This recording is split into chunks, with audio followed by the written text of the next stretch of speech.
What's up, everybody? Superbrooks fan here for another weekly update, and back in the Mustang here again. I haven't driven it for a week because I was driving the Cadillac CT6, which was super nice and very enjoyable, and you'll be seeing that review next week. But yeah, so I'm glad though, because that was the last press car of the year. And as much as I love the press cars and they're very, very fun, a lot of them, I do miss, I feel like I'm lacking a bond with the GT as much recently, just because I haven't hardly driven it, and when you don't drive a car regularly, I think you kind of get disconnected from it a little bit. And I like racking up miles, especially I'm used to driving so many miles in my cars. I mean, the EcoBoost, I was doing almost at one point, the Mini and the EcoBoost, for a while there, I was doing nearly like 30,000 miles a year with my pace that I was going at there. So used to driving a lot, and so this car only having 4,500 miles on it still, almost 4,600, it's kind of strange to me, and it needs to be driven more, and it will be getting driven a lot more. So because it's looking like I'm possibly going to have another press car in the end of January. So for the next 6 or 7 weeks here, I'm not going to have any press cars. I'll be driving the Mustang GT through the snow in the winter here, and so that'll be interesting. I'll be putting snow tires on it tomorrow.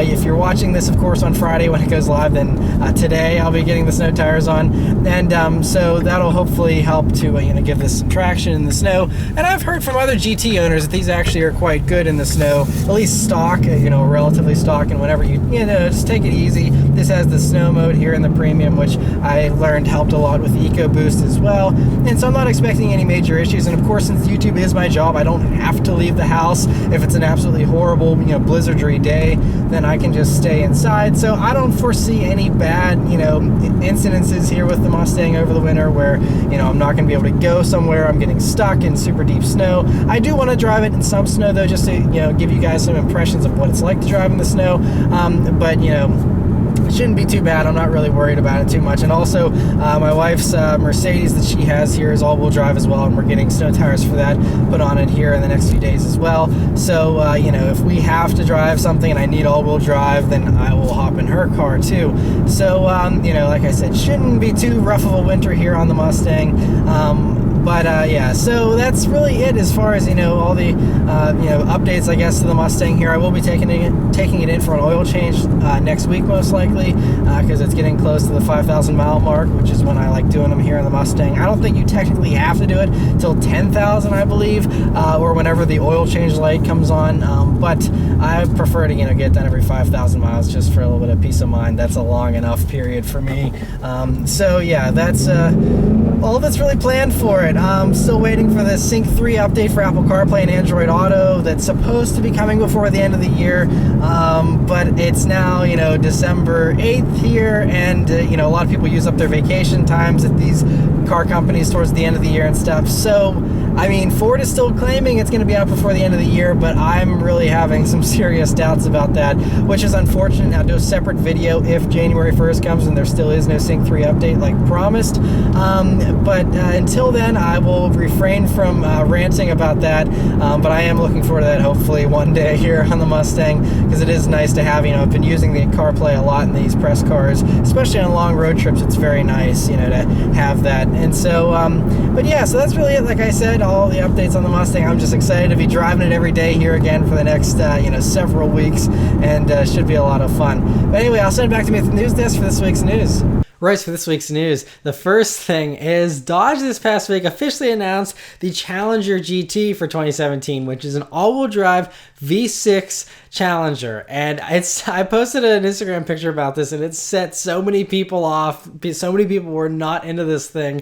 But I think this is awesome because this is Dodge. This is what Dodge does. They do controversial things that a lot of people don't like or agree with, and I actually think it's a really smart move, because I can't tell you how many times people have messaged me and said, I'd really love to have one of the muscle cars, but I live in a snowy area and I want all-wheel drive. What should I do? And all that kind of stuff. And usually I just recommend a WRX or something to them. Now there is an all-wheel drive muscle car. And yes, it's only with the V6, only with the automatic. And yes, it makes the Challenger even heavier than it already is, but I still think this is a spectacular idea. And I'm reasonably confident it's going to sell very well, at least in these snowy states. So more details though about the 2017 Challenger GT. Well, it's going to be shown for the first time at the Detroit Auto Show next month, and they're actually going to start producing them in January, and they'll be available in the first quarter of 2017 here. And so it's the same 3.6 liter V6 that does 305 horsepower, 268 pound-feet of torque, and they didn't give any kind of weight figures. It will be heavier. It's basically the Charger all-wheel drive system that they're putting into the Challenger here. And interestingly enough, the Charger was offered with an all-wheel drive system and the V8 for a little while there, and then they discontinued that option. So maybe there will be some kind of, I think it's a packaging issue, but maybe, who knows, there will be a V8 option one day. Now, Dodge has officially said there will never be a V8 version, and there will never be a manual version of the all-wheel drive Challenger. But, you never know.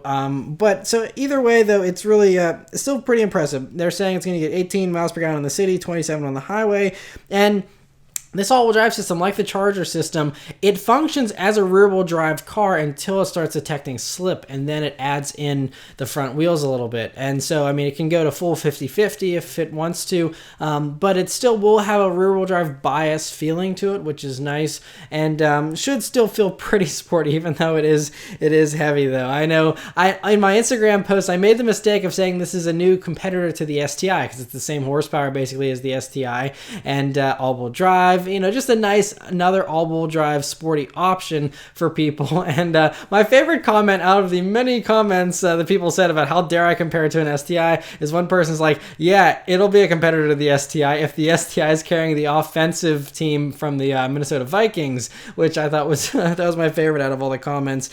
So yes, it will be very heavy and will not be an actual competitor to the STI, at least not around corners and things. But you'd be amazed how many enthusiasts don't care about cornering and handling and things like that, especially if you live in like a snowy place like, I don't know, the Dakotas, Minnesota, places where there aren't a whole lot of windy roads. Who cares if it doesn't handle very well? You have a cool looking all-wheel drive cruiser. It would be cool with a V8, but still with a V6, I still think this is going to be a pretty cool option for a lot of people. So anyway, yeah, very exciting to see that, but let me know your thoughts on it in the comments below. Some news that might be more appealing to enthusiasts is that Toyota confirmed there's a successor to the 86 on the way. So this was just a recently Autocar. They confirmed this. They were talking with the executive vice president of Toyota Motor Europe, so the European arm of Toyota, and they say that the car, the current 86 serves a big purpose. They said that we are not getting out of that business. Sporty cars go through their phases. It's our intention to continue with that car. And they're saying, well, hey, look, we're also developing this new sports car with BMW. It's going to be the new Supra, most likely. And so they're saying that, yes, we're committed to sports cars again. And so because of that, the 86 wasn't just a one-time thing. This is going to happen, and there's going to be a full-on second-gen version. They didn't confirm any details about the second-generation version, except that there will not be a convertible, because they say they're going to be working with the same production capacity they're currently working with. So that means there won't probably be any more variants, at least not a convertible, he specifically said. But we're hoping that there's a new, more powerful version, at least for the next gen, if they're not going to do any kind of special edition, BRZ STI. They said that the car would most likely be co-developed with Subaru once again, because they think that the flat 4 engine is essential to give the car the low center of gravity that it needs to achieve the handling goals that they want for the car. And so, but they said the development is underway for this car. So I'm not sure, maybe we'll start seeing some very rough mules based off the current car in the future here. And hopefully we'll see some kind of concept cars, coming down the line. But that might still be a few years off, because they did just refresh this, and they'll probably try and squeeze another 2 or 3 years out of this refresh before anything new comes. But still good to hear that, that is confirmed again. Subaru also confirmed multiple times in the past that a next-gen BRZ is also on the way. So this is all definitely happening, but good to have some reassurance about it. And unfortunately, it goes the other way when it comes to Mazda, because Mazda, just this past week here, there was an interview that was done with Automotive News where they were interviewing the Mazda CEO, and he basically said flat out no was his answer whenever they asked them about any kind of larger sports car above the Miata. He's just like, no, we're not doing it. So, the beautiful RX Vision concept that just debuted this past year that all of us got super excited about. I mean, it looks fantastic. And then we heard news that the rotary engine is under development again for an all-new rotary and all this kind of stuff. And we've even heard, I think, some kind of spotty confirmations that, yes, they are going to be doing some kind of sports car. Now their tune has changed, and it sounds like they're not doing anything above the Miata. And they even went one step further, the Mazda CEO, which I actually was surprised by what he said. So he said that they asked him if there's any plans for the rotary engine, going forward, since they were supposedly having a group of engineers working on a new rotary. And he said that there aren't any plans to put the rotary in any kind of production car. He said that the 1.5 liter and 2 liter engines in the Miata are more exhilarating than a rotary engine. And now, just having experienced the RX-8 a few months ago, I can say for sure that the RX-8 engine is more exciting than the Miatas, having driven both. So I'm not sure. That's just his point of view. I guess that's subjective, but I think a lot of Mazda RX-7 fans will disagree with him, and I think the rotaries are awesome. I think the problem here is, they are developing a rotary engine, but that would probably be some kind of maybe power plant for an electric car or something, maybe, because Mazda is still struggling to meet the emissions standards that are required globally for them, and so I think that's part of the problem. Is rotary engines have never been very fuel efficient.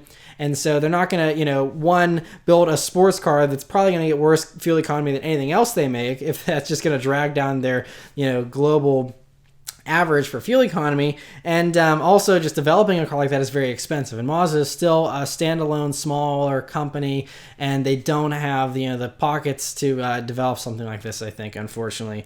So just sad news there, but like I said, good news from Toyota and things like that to make up for it. Some news about some Lamborghinis here this past week. The first is the new Lamborghini Huracan Superleggera or Performante. I've heard that it could be one or the other. Performante has been something I've been hearing recently, but Superleggera has traditionally been the lightweight version of the Gallardo, and now most likely for Huracan. Anyway, that thing, whatever it's going to be called, was spied running around here once again. Now, we've seen spy shots of this before, and the bodywork all looks relatively the same as the previous spy shots. The big new thing, the new addition to this mule here, is that this one has center locking wheel nuts, whereas the previous ones had different wheels with standard lug nuts, and so this having the center locking thing, much like the Aventador SV, is pretty exciting to see on the Huracan Superleggera here. And so that's really the only difference. Aside from that, it looks like how you would expect the Superleggera version to look. More aggressive front bumper, huge spoiler in the back, all that good stuff. They're saying that it's likely to have at least 611 horsepower, since that's what the Super Trofeo race car has. There's also the previous CEO of Lamborghini said he hinted that there would be 5 models of the Huracan total, and that's it. So we already have 4 with the rear-wheel drive convertible, the standard all-wheel drive, and all-wheel drive convertible, and so the Superleggera would be the 5th. Now, in the past, they've also done the Performante, which was the convertible Superleggera, so they may do something like that again, but it sounds like this may be the last version of the Huracan here, and so, but still exciting nonetheless, but don't expect anything additional aside from, the Superleggera, but cool to see that. Other Lamborghini news, a few people actually sent me some pictures in that's supposedly people that ordered Aventador S's, which is the new version of the Aventador. Think of the LP 640 version of the Murcielago. People were supposedly had ordered those, were getting these pictures sent to them of what it's going to look like. But I did a little more digging, and what those pictures actually are is renderings done by LamboCars.com, which is a very accurate and very high quality rendering, but it's still a rendering nonetheless, and that's it. But it basically takes what the Aventador S spy shots that we've seen, those, if you peel away the camouflage, what those front bumpers and things look like, and that's kind of what we're looking at here with these renderings. Looks good nonetheless. I'm still, honestly, it's a little too busy to me compared to the, regular Aventador myself. I just personally like the original, but should, have some kind of performance improvements, some more power, all that kind of stuff, some, enhancements to the infotainment, all that kind of stuff as well, and should be a good improvement nonetheless there, but still very cool to see that. Another car that was spied this past week was the new Mercedes E-Class Coupe, which looks exactly how you would expect it to look. I mean, we've seen the convertible version running around already, and so now we see the coupe, and it looks exactly like how you'd expect it to look. It's somewhere between a C-Class Coupe and an S-Class Coupe. It's just right in the middle there. It's got the same taillights as those other coupes do, and are mostly the same. Of course, there'll be small differences and things that differentiate them a little bit, but overall, it's just kind of of, the same thing of with the C, E, and S. It's like small, medium, large Mercedes. They all kind of look relatively the same. And now they're doing the same thing with the coupes, which is fine because it's a good design, but just wish it was a little more unique. A couple of GM stories this past week. The first is pretty interesting here, and it's that we got some details here about GM's Super Cruise technology, which is their version of autopilot, kind of. It's not quite as capable as autopilot, not quite as ambitious, but a more advanced cruise control essentially. And so how we found this out was apparently there was a letter that was intercepted from the federal government that so the National Highway Traffic Safety Administration was sending letters back and forth with GM as GM was developing this system. And so basically it's going to drive for you most of the time on the highway as long as it's not too curvy. It's not fully autonomous, but it's definitely more capable than the standard adaptive cruise control, but less capable than Tesla's system.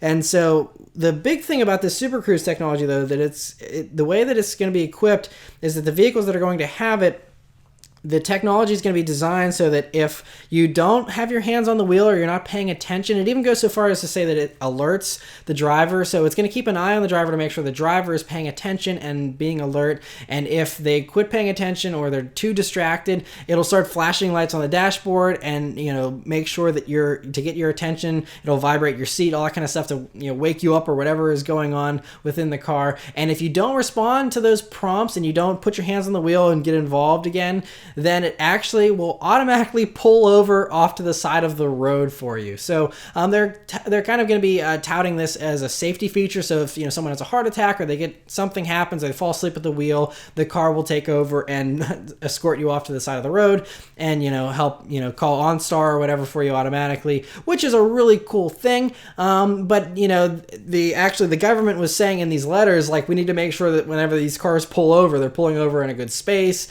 and a safe area where they don't get rear-ended or sideswiped and things like that, which is all a relative concern as well, because it's, especially depending on the highway, there's not always great places to pull over. So what happens if there isn't a place to pull over and the person's not responding or they're not doing, listening to the system? What do you do there? So there's still a lot of stuff to be ironed out, I think, but apparently GM's planning on putting this Super Cruise technology in their cars starting next year. I think the Cadillac CT6 is the first one to get it. It was supposed to be debuting with the CT6 whenever the CT6 came out last year, but it wasn't ready in time apparently, and sounds like they're still ironing out some of those issues maybe a little bit. But we know that I think GM definitely wants to have this as a common feature in a lot of their cars by 2020, and of course roll it out to be standard, I think, by 2025, if not sooner. So this is still in its infancy, but very, very interesting to see all of this. And so cool to hear that. Some other GM news is some news about the new Buick Regal, but it wasn't debuted as the Buick Regal. Here in the States, it's known as the Buick Regal, of course, but overseas, it's the Opel Insignia. And so Opel unveiled the Insignia, and it's actually called the Insignia Grand Sport, so it took a name from Buick there. And so it looks good, though, and I think it's a really gorgeous thing. Some people say it looks kind of like a Mazda a little bit. I can kind of see that, I guess. It looks a little bit like a Mazda 6 there in the front, but I think it actually looks very good and still very unique and distinctive. And so very cool to see that. Now, we also there was some spy shots recently of a wagon version, which also looks very sleek, and there's rumors that that'll be coming to the States as well. But as far as the Insignia goes here, some details that they released on it. It's going to be 386 pounds lighter than the previous Insignia. The wheelbase is 3.62 inches longer, and the track is 0.43 inches wider, but they tapered off the overhang, so it actually doesn't seem any longer, really. I think it's like a very slight gain in length, but it's just, longer wheelbase, which should help with, the driving dynamics and things like that. It's going to be offered with an 8-speed automatic. There's going to be an all-wheel drive option for it, and of course, this car gets shared a lot. So in addition to us getting it as the Regal here in the States, it's going to be in the UK, it's going to be the Vauxhall Insignia. And then the big news is, now remember how this is going to be under the underpinnings for the new Holden Commodore. So what you're looking at here, if you put a Holden badge on it, will most likely be the new Commodore, which will not be built in Australia, sadly. Won't be nearly the sporty car that the current Commodore is, which we know here in the States as the Chevy SS sedan. And so this is what Australia is going to be getting for their new Commodore, which looks like a good car, but, it's all-wheel drive, front-wheel drive, no rear-wheel drive, anything like that. So kind of a bummer there, for the Australians. but still a good car and will hopefully drive well as well. But interesting to see that. Another thing that debuted this past week was Ferrari unveiled at their special event in Daytona. They unveiled the Ferrari SP275RW Competizione, which is sounds like a tire name, honestly, but this is a car. It's a one-off car based on the Ferrari F12 that was built for one specific customer who, I guess they've been working on it for the past 2 years or so, which makes me think this is based on the standard F12, not on the TDF, but there isn't any official confirmation what exactly is powering this car. It is a V12, but whether it's the TDF version or the standard F12 remains to be seen. But looks pretty good. It's a little bit controversial and different, of course, than the standard F12. Very different from the standard F12. But I love, the little vents. There's a lot of little vents, but I think it actually flows really nicely and looks pretty good. The headlights are the only thing I'm a little bit uneasy about. They're a little different there. But overall, I think it's a pretty cool thing. But let me know in the comments below what you think about it. And the last couple stories this week are from Toyota and Lexus. The first is that Toyota just announced this new, platform of powertrains that they just unveiled here. So it consists of a new hybrid system, a new 2.5 liter direct injected inline 4-cylinder engine, 2 new transmissions, an 8-speed and a 10-speed, and it's going to be based around the new Toyota New Global Architecture, or TNGA. And it's going to be finding its way into vehicles starting next year. All these new powertrains. That platform, the first car with that was the new Prius, but there'll be obviously more cars following it. But so this TNGA thing is similar to like Mazda's Skyactiv technology, essentially. So that same kind of idea and philosophy. And so the hybrid system, though, that they're developing, it's developed for rear-wheel drive vehicles, specifically rear-wheel drive Lexuses.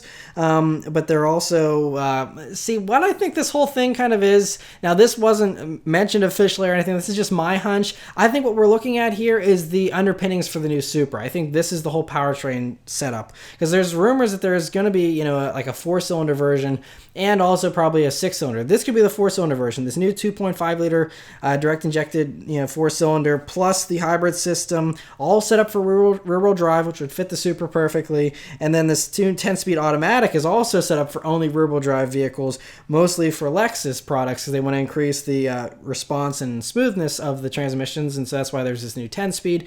I think that's what all this is the new package for the Supra. Now, hopefully there will be a more powerful version, but I don't know. That's just a hunch. I could be totally wrong on that. But anyway, getting back to all this stuff, they are saying that this hybrid system is for rear-wheel drive applications. But, it could potentially even be extended to, the new 86, the next-gen version I was just talking about a few minutes ago.